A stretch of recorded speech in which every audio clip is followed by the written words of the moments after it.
Welcome to Europhile Live. And I'm Mo, and this is Maddie. Maddie, how are you doing? Good. How are you? Good, good, good. And thanking everybody for anybody that is actually going to be listening in this afternoon, a Saturday afternoon, right in full summer. And we've anticipated, today's Scroods and Dudes, simply because tomorrow I have family things going on, and we wanted, to get this information out to you. Our different, takes on different people. So we're just going to jump in. Okay, Madi, let's go. Yes. Yes. Yeah. I'm ready. And let's go for the first one. I'll take this one. The Scroods, list starts off this week with Spain, for allowing Huawei a contract to manage its systems for legally authorized wiretaps. Okay. This, of course, compromises European intel sharing uh, because having Chinese surveillance cameras in a NATO country puts NATO intelligence sharing at risk. So basically, we're looking here at the lack of institutional safeguards and standards, right, Monty, Yep. in Europe, and especially when it comes to critical information intel systems. I would like to also add to this that there was a reaction from the EU, who has warned, the EU Commission has warned Spain against contracting with the Chinese electronics giant Huawei. Um, to store its sensitive intercepts. I mean, this is, I think this would be absolutely normal. I don't know what's going on, in Spain right now. And there's another thing that's connected to this because it's not just this happening in Spain. We're also talking about the University of Montenegro that has signed a memorandum of cooperation on cryptography, artificial intelligence, and cybersecurity. And guess with whom? China's National Supercomputer Center in Jinan. Okay. I- it just keeps getting better and better, Madi. Yeah. Okay. So the US had to step in at that point, and they said that maybe, Montenegro, the University of Montenegro should kind of think about it a little more. So I don't know how that's going to go. Uh, but the reason why in these two instances that we're afraid is that basically in the second case of Montenegro with the University of Montenegro, that the China National Supercomputer Center is actually connected to the PLA and, of course, the MSS being the Chinese, secret services. So this is definitely something in terms of security risk that we cannot afford to take. I hope that they backpedal on this one. The way, for example, in Canada, Hikvision, were there, Hikvision cameras, and the Canadians, decided to take those out. About 10 years ago, correct me if I'm wrong, Madi, also the same kind of Chinese surveillance in the United States, Yep. they took those out as well. Okay, anything to add here? No, you've covered everything. Mm. Perhaps maybe the UK experience with the 5G systems when they went ahead and used a Chinese contractor to do that. And unfortunately, I don't think that was rectified. So every once in a while, mistakes like that happen, but now it's not the time to let it slide. No, definitely, definitely. And the next one goes to you, Maddie, because you're the financial and Yeah. economic expert here. On Friday, the Russian central bank lowered their key rate from 20% to 18%. The reduction was anticipated, but overall, it doesn't really solve the situation in either way because they have extremely high inflation.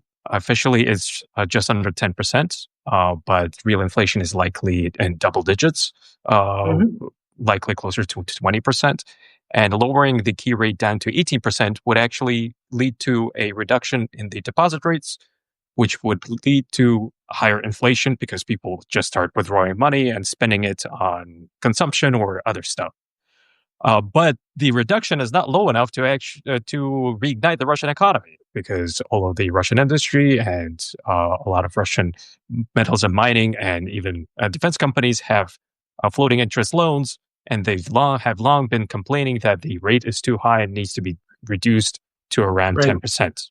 Severstal, for Mm. example, which is a Russian steel company, about 2 weeks ago said that the only way for the company to have good financial performance is to have a key rate of around 12%.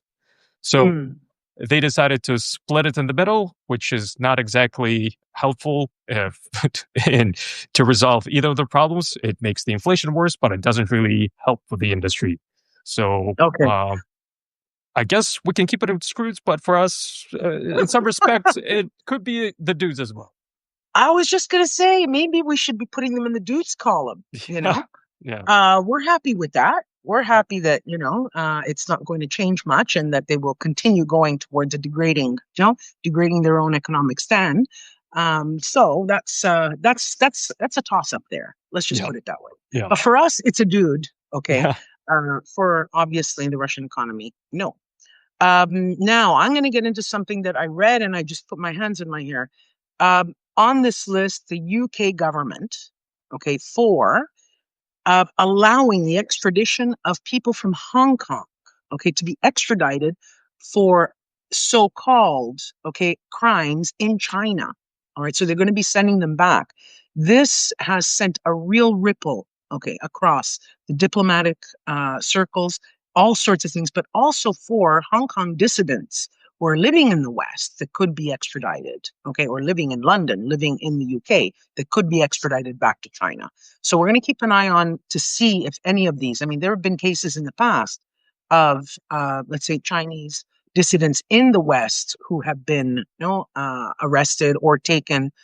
There's a lot of things that they do, the Chinese, I'm saying, in our countries, in order to locate them through the so-called police stations, for example, that they have that we've allowed since 2016 to take root in Europe. And this has been well documented. I think it was called Safeguard. Help me, Monty. Safeguard. Can't remember it right now. But Yeah. they did a whole dossier, okay, on all right these police stations. So this doesn't bode well. I hope that somehow or another this can get no reversed. All right. And then, oh, Maddie, you take this one. Is it about Macron in France? Yeah. Okay. All right. We both okay, just disclaimer here. We both sort of turned our eyes up to the thing saying, "What did you just do?" Go ahead, Yeah. Marty. All right. Oh, you're throwing me under the bus. Okay. I'll do it. So Macron uh, and France recognize the Palestinian state. Yeah, Um, I understand that some of our viewers and listeners might be politically aligned to either one of the sides of the conflict that is currently ongoing in Israel. But I'm trying to take an impartial stance by saying that he did it without consulting, yeah, without any of the leaders here in Europe. that's The right. decision was made, and it immediately applied pressure on other state leaders in Europe, especially in the UK. Right now, Starmer has enough to deal with on his plate, Yes, and now he's already having, I think, roughly 200 MPs reaching out to him, asking him to do the same what Macron did. yeah, Um, so, usually, such decisions are implemented in a coordination with other leaders or at least other international bodies, not unilaterally. When a decision like that is done by a state leader, it introduces a precedent that it could be used by organizations or even other hmm, sides to the conflict, which applies pressure on the rest of the international community. So it's yeah, better to do it in coordination with others. exactly. If there's a Uh, basis for it, so on and so yeah, forth, it yeah, just it breathes light also into radicals that are in other countries. yeah, Okay, on in order to say, well, look what the French are doing. I mean, I agree with you 100%. If you're going to do this and you're going to do it seriously, then it has to be done in coordination with other nations. That's the intent. yeah, Otherwise, you just don't drop something like that in the middle, especially now when there's so many things going on geopolitically in the world. yeah, yeah. Notwithstanding, of course, there's a lot of disinformation happening surrounding the war in Israel, but we're not experts in that specific field. We No. only look into disinformation campaigns that are specifically perpetrated by the Russians because they are heavily involved in there. Yeah. Yeah. Speaking of Russians, let's get into Belarus. That I can't believe Lukashenko did this, but I mean, what is there? left to believe about the potato farmer, or well, I think he was a pig farmer. Okay, if I'm not mistaken, at some Yeah. point. Well, he's got his own on his webpage. If you go and check Lukashenko's webpage, there's a whole part about potatoes. Okay, Yeah. in Belarus. Anyway, getting back to that into more serious things than the spuds, Lukashenko passed a law. Okay, this week, or let's say Russia did. Can we say that? Well, Okay. they both did. Where- Well, I'm sure that, Yeah. whereby, okay, the Russian president could also become the president automatically of Belarus. All right. Now we know that this Well, is uh, basically just stating the obvious. yeah, that is the opinion that we have. But the way the law reads is that any citizen of Russia or any citizen of Belarus Hmm. could run for office in the other country. Yeah. So, but by Russian law, President Putin is not precluded from being a president in another country. So technically, given that this law has been introduced now in both in Russia and Belarus, it means that Putin could run for office in Belarus. Yes, exactly. Now, just a reminder to everyone, in 2021, there was the state union that they signed together that brought them even closer, or rather, Belarus is now basically, no, unfortunately, a province, okay, of Russia. All right. I think also Lukashenko this past week flew off to Moscow to ask for more money. Okay, Yep. if I'm not mistaken, because he's got a big fat hole in his budget. Now moving on, and this one I'm going to take on because I kept reading all of the official statements, and I just kept getting angrier and angrier. Here on our Scrooge list, we have the EU and the entire team that went to China. Okay, they were supposed to have a summit that was supposed to last 2 days. It lasted one day. Now, the main reason for going there was to talk about rare earths, okay, to come to some sort of agreement, okay, on that. That was the principal reason. Von der Leyen says these export controls have placed significant strain on some European companies. And she also said that to keep trust in our trade relationship, we need reliable and secure supplies of critical raw materials from China. China has an influence on Russia. This is another thing. I mean, the one thing that struck here is that they look towards China in a completely transactional fashion. Um, there's very little. I thought that they were going to go in. Well, we found now Chinese components, right? In okay, whole like 5 different pieces that are necessary. The actual nuts and bolts, okay, of these, okay, Shahed drones.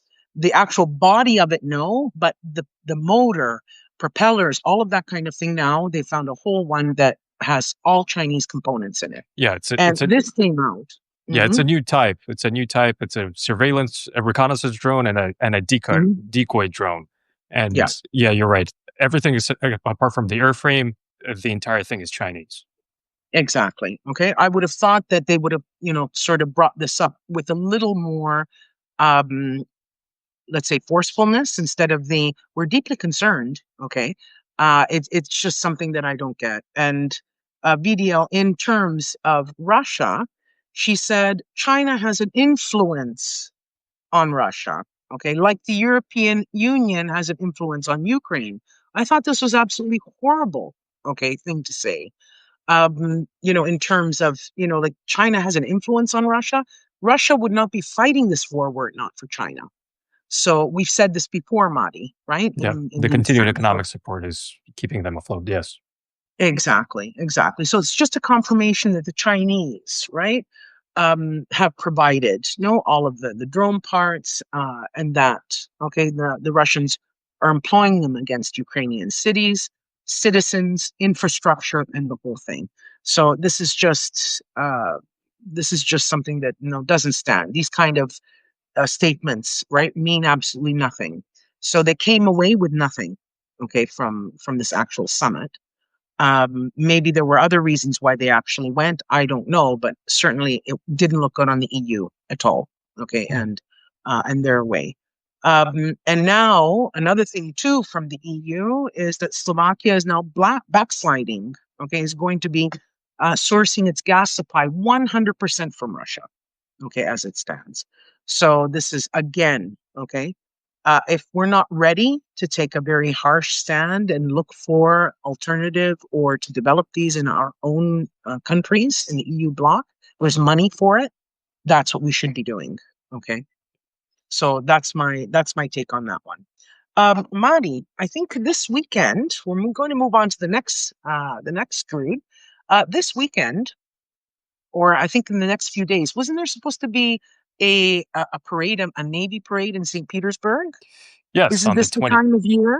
yes, on the 27th, they usually conduct a Russian Navy Day parade in St. Petersburg, where they show off their Baltic Sea fleet and all the other bells and Mhm. whistles. But this year it got canceled. It got Um, canceled. yeah, That's right.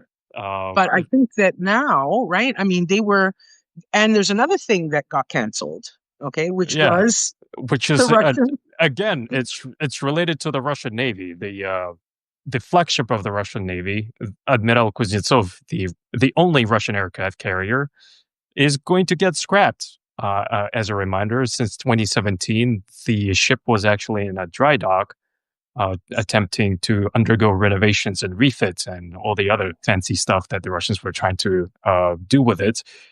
But the entire journey of this thing is wrought in misfortune and just accidents. So at first, Russia at the time only had one single dry dock that was large enough to fit that ship. So after they put the ship into the dry dock breaks down. So they jerry rig a new one by fusing together two smaller ones.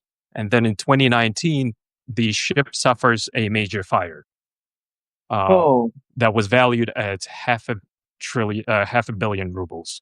And then mhm. has another suffers another fire in 2022.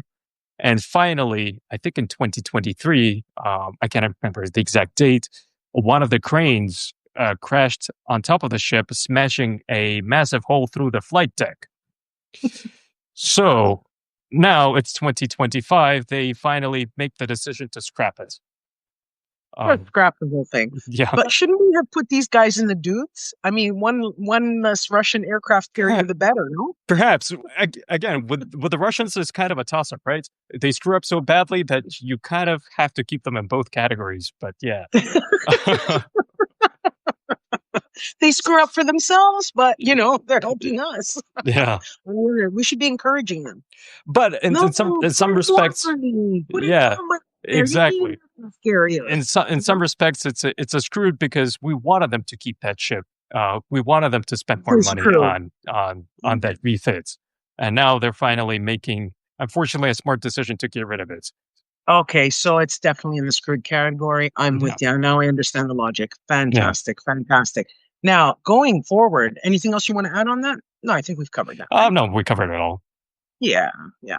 So let's move on now we're still remaining with the Russians. On this just hurt. This was absolutely horrible.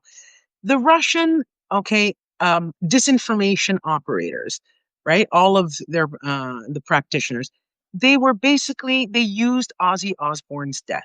Okay, I thought that there were certain things you just can't touch, and this just proves that they'll take any story, okay, that they can simply because it'll just race them to the top, okay, of through algorithms and all that kind of thing, okay, in visibility in terms of visibilities. Russian propagandists were spreading a fake story, allegedly on behalf of British Sky News, about Ozzy Osbourne fans who supposedly transferred £283,000 to a Ukrainian scammer to organize the musician's funeral. So they even managed to get the Ukrainians in there. Okay. So this just seems to me sort of like, okay, Osbourne, death, funeral, Ukraine, and then money. You know what I Yeah, mean? So this is just absolutely incredible. Again, keeping in all right with the disinformation this week, there was a big story, okay, that was put out. And how could we not at this point? Who haven't we covered in the Scroots? Madden, Yeah. who's our favorite guy? Orban. Yeah. Okay. Um, so with Orban, he's running a he runs a separate entity that he finances Uh, to, and this entity is purchasing ads on Google and Facebook that attacks his opposition in Hungary, mhm. and at the same time attacks Ukraine and specifically Zelensky. Um, Fantastic. that Ah, investigation came out on V Square, mm-hmm. Yeah, and the exact sum of money that was spent on the ad campaigns is not disclosed, but it's estimated in thousands and hundreds of thousands of euros. So that's right. for That's impressions, that's actually quite a few impressions when you think about yeah. it. Yeah, exactly. Also, because Magyar, in terms of the Hungarian opposition right now, we know that he's polling very well. Okay, in the opposition. So I guess they're going to be pulling out all the punches. Another thing too is that this morning Orban just opened his mouth once again to advance Russian positions, where he reiterated the age-old, okay, Ukraine cannot be in NATO, and Ukraine should be a buffer zone, okay, which is what, okay, a lot of pro Russian, I would say, or the neo realists and realist camp have been saying for a very, very long time, right? Those are the ones that cover that kind of thing. On the story about the Hungarian through V Square, I just a little shout out to Szabolcs, who he is, okay, doing tremendous, incredible work, okay, in Hungary to cover, all right, all of what is going on with Orban and all of the coercion that's going on in that country by Russia or by China. Okay. So that's it for our Scroods list. And we are now moving on to the dudes. Yes. Okay. Monty, I'm going to get you to take this first one and I Oh will yes. chip in. I actually asked Monique specifically to let me Yeah, talk on this one. So if you're following Ukraine for the past few days, you probably noticed that something big happened. I'm not going to comment on my position or my opinion or views in terms of whether the change in legislation was good or not good. It's entirely up to the Ukrainians to make that decision.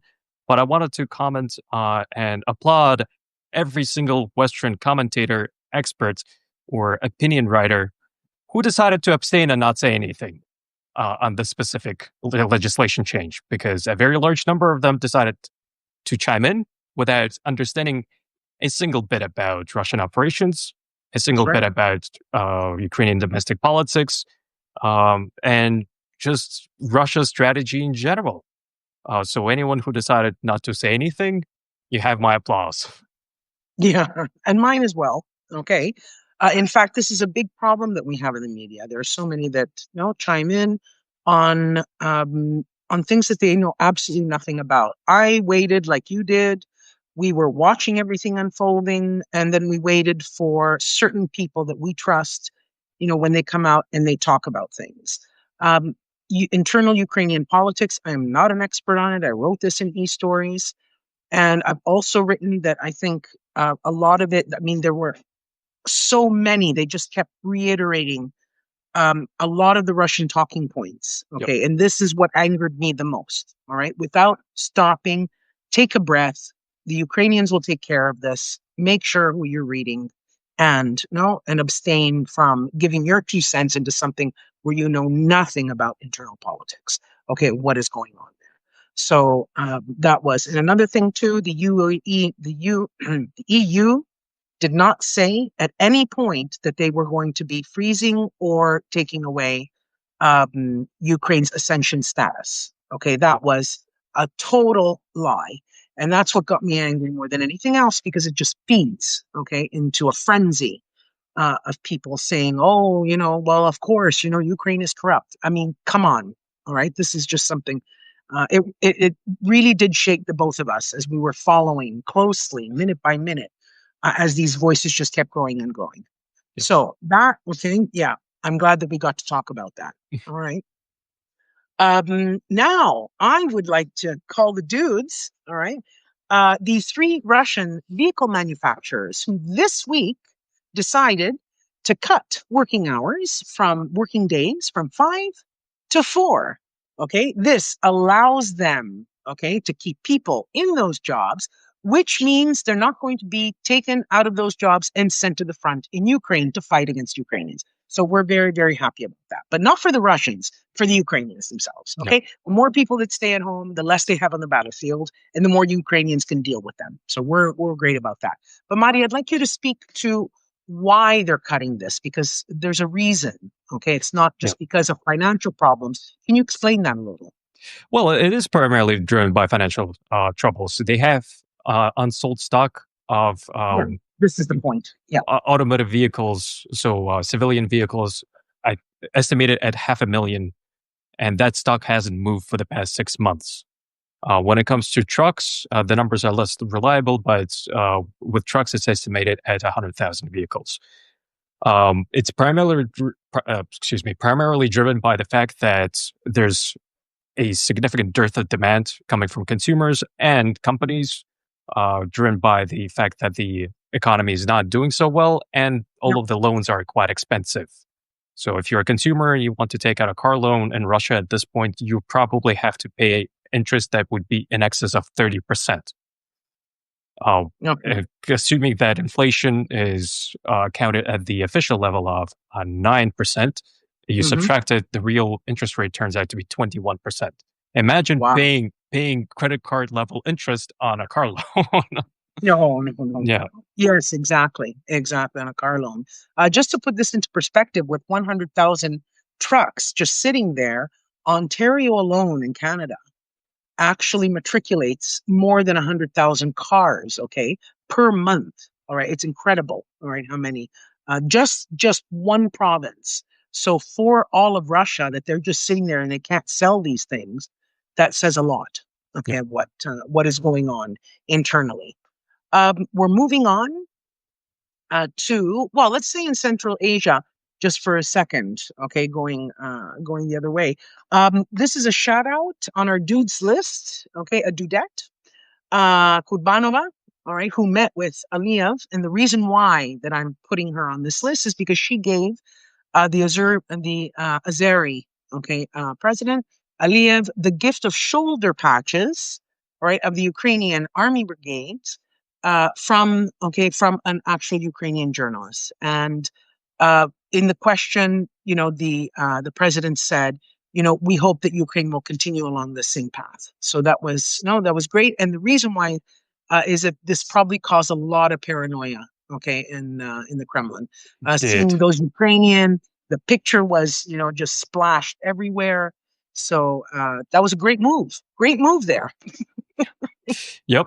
And it Yeah, coincided with the fact that Aliyev, I think on the same day, decided to file with international legal that's right. bodies a lawsuit against the Russians for shooting down the Azal civilian aircraft in December of December 2024. 2034. That's Yeah. right. December 2024. Exactly. Now, let's go to Denmark, just very quick. I like how they're strengthening. Denmark gets a nod this week for ordering 32 coastal radars to strengthen the defense of the Baltic and Northern Seas. This is extremely important. We know that there's a lot of stuff that's going on up there right now with jamming and the whole business. So having, okay, even more um, infrastructure, okay, defense infrastructure, only strengthen them even more. So this was a great move, okay, by Denmark. All right, I don't know how to say great in Denmark. In Danish, I've got to look it up. But and this one goes to you because you can pronounce the surname. I'm just kidding. Sure. So Vladimir Plahotniuc, the Moldovan oligarch, was arrested in Greece. Yeah, Um, and for the dudes, obviously, we're gonna go to the investigating team who yeah, got him arrested. Not him specifically. So that you understand, he's a Moldovan oligarch who tried to weasel his way into the Moldovan political scene, and he spent quite some time being behind the scenes there on a large platform. But part of this platform was to clean up Russian influence in Moldova, which was actually the opposite of what he was really doing. yeah, Through his proxies and through his affiliates, he was propagating Russian influence and increasing corruption in the country, which led to him stealing almost $1 billion from the Yeah, people of Moldova. yeah, And for Moldova, it's an enormous sum of money. yeah. It is. It is absolutely, absolutely. Now we're going stateside, or actually, no. Before we go stateside, I'd also like to mention, okay, um, that rural neighbors, okay, in that area. A big shout out to this week, okay, as a dudette. Okay, we got a few dudettes coming up, right? That's kind of cool. That the foreign minister, okay, for Romania, Oana Toiu, and this hooks up with one of her actions. This hooks up with something else that you're going to be getting into in 1 minute, Madi. She announced that Romania will introduce a normative act, an act that will criminalize companies and individuals trying to circumvent the sanctions that have been imposed on the Russian Federation at a European level. This is extremely important. We're happy that she's bringing this forward. She probably does have no support inside the European Union, but she gets our shout out. And Madi, would you like to continue with something that's going on in Turkey? Sure. As a result of the 18th sanctions package, we saw that a couple of Chinese banks got hit with secondary sanctions for facilitating payments for Russian companies. So it caused quite a bit of panic in many other countries, but specifically Turkey as well, which led to Rosatom, with a Russian nuclear energy company. Obviously, it belongs to the Russian state, that is constructing a nuclear power plant in Turkey called Akkuyu, not being able to pay their employees salaries because Turkish banks are not processing payments from Russia anymore, Oops. which likely is going to translate into the Russians not finishing this nuclear power plant and Oh, not having a potential lever in geopolitics against Turkey. So it's a massive win. yeah, yeah, massive. Is that the Hellbank story? Is that the one? Uh, Is that the same? Is that the bank that we were talking about oh, in Hulk. Turkey? No, Halbank. Hulkbunk is a different story. The Hulkbunk Mm. story is related to transfers of $1.5 billion to Tehran. To Iran. Oh, that's right. Yeah, That's another thing we got to look at. Okay, yeah, we're not mentioning that now. Okay, yeah, yeah. So rewind. Cut. we'll have to wait because we're still trying to figure out the details. We're trying to figure out which category exactly. Yeah, All right. Now, let's go stateside. All right. First of all, just a shout out. They get put on because I mean it was absolute genius. Okay. On our list this week as dudes, and they would be categorized as such.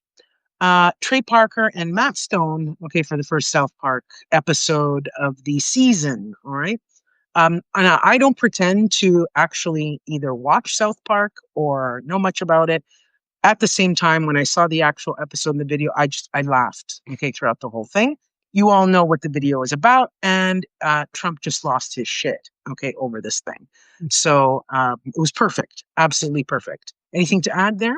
oh yeah, I used to watch South Park semi-religiously, maybe up until about 5 or 6 years ago. I kind of stopped. Now I regret it. But the only other person, as far as I know, who ends up in bed with Satan in that show is Saddam Hussein, and now it's also Donald Trump. Yeah, but you know what? The difference being that Donald had a little wee wee. Oh, right. That was the best. Yes, there's that too. I think, yeah, because anatomically, no, I think I don't know. I guess Trump thinks he's an alpha male or something like Yeah. that. So that was actually quite perfect there. But yes, no, we're not going to talk about wee wees right now. All right, back to being our professional selves, Madi. Yep. And the last thing, okay, that broke out. The dudes this week go to the Wall Street Journal. Madi, you take it away. Why? Sure. So the Wall Street Journal published a story explaining how the DOJ actually knew that Trump was in the Epstein files since May. So Pam Bondi knew that, and perhaps that is why they're. I'm not going to pretend that I know all the details, but it looks like the pressure on them is increasing. Obviously, the Wall Street Journal is not releasing it now because they got that information now. I suspect that they got the information quite a while ago, but they finally decided to release it because Trump decided to sue them for another story where they disclosed that Trump sent a birthday postcard to Jeffrey Epstein. Yeah, And perhaps that is why, unsurprisingly, we also saw Fox News also going against Trump by publishing a scathing opinion piece, because and I'm sure many of our viewers know, the Wall Street Journal and Fox News belong to the same guy. yeah, They're part of the same conglomerates. that's right. That's right. Actually, do you know, this is a little side thing. Okay, fun fact. I actually translated simultaneously for him in Oh, Florence many years ago. Yeah. okay. There was a Okay. conference about satellites, and they needed someone to come to translate, do a simultaneous translation. They got hold of my name, and yes. All right. So that's the only time that I've actually seen him in person. So that's about it Yeah. in Florence. All right. Okay. So anything else to add here, Maddie? No. No, I think we've covered everything. We've covered them all. All right. In our Scrooge list. Okay. Okay. Drum roll. So this week for me, okay, it's definitely Spain. All right, awarding Huawei, okay, the contract. The reason why I'm saying this is that there's too much leniency in the EU, too much distraction. They're not looking at taking this seriously. So I think this degrades European, okay, defense posture. And it just something that I cannot, there's no excuse for it. We know what they're doing with this information. So this is something for me. I've chosen them. Okay. Also because Yeah. now it opens the door to University of Montenegro. I mean, it's just, a foot in once again. Also because if you take a look at the map, Montenegro also has access to the sea. Okay. It's right smack dab in the middle. So no, absolutely not. Yeah. What's your pick? I'm gonna go with something that might seem minor, but I think Hmm. is going to have very serious long term repercussions. I'm talking about the recent legislation change in Belarus, um, simply allowing Russian citizens to run for office in Belarus. Uh, of course, it could be argued that Belarus is already captured by the Kremlin, but Hmm. they have an extra legal avenue to install their own puppets directly, Yeah, straight from Moscow. that's right. And getting rid of that in the long run is going to be extremely problematic. Um, and potentially we have another state that we'll have to actually fight for. Yeah. And remember, if that happens, it's right on the border with Poland, Yep. right? Yep. And all the other states that are around it. So this is actually quite dangerous, all right, Yep. in that respect there. Okay, so those are our two picks. Okay, now in the dudes column, um, go ahead first because actually I haven't thought of mine. Go ahead. Oh, for Your me, it's favorite. easy. I know we have a very long list, but you saw how livid I was over the past few days over some statements made by some people. So I'm going to go with all the Western analysts and all the Western commentators and opinion piece writers who decided not to say anything in Yeah. relation to the most recent legislation change in Ukraine. Yeah.